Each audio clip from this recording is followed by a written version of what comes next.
اگرچہ بت ہے جماعت کی آستینوں میں، اگرچہ بت ہے جماعت کی آستینوں میں، مجھے حکم ہے اذان لا الہ الا اللہ۔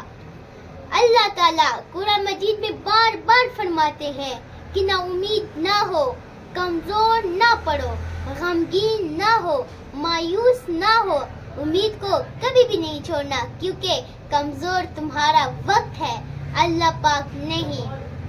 میرے پاکستانیوں، مشن نور 20 ستمبر رات 9 بجے آپ سب لوگوں نے اپنے گھروں کی چھتوں پر یا اپنے محلوں میں جدھر بھی آپ کو آسانی ہو، اللہ کے حضور کھڑے ہو کر اللہ اکبر کی صدائے بلند کرنی ہے، اور ہم اپنا مقدمہ اللہ تعالیٰ کی عدالت میں پیش کریں گے انشاءاللہ، کیونکہ یہ چور ڈاکو راہدار ہمارے عوام کے اوپر مسلط ہے، اور اللہ تعالیٰ ہمیں ان چور ڈاکو راہداروں سے نجات دے۔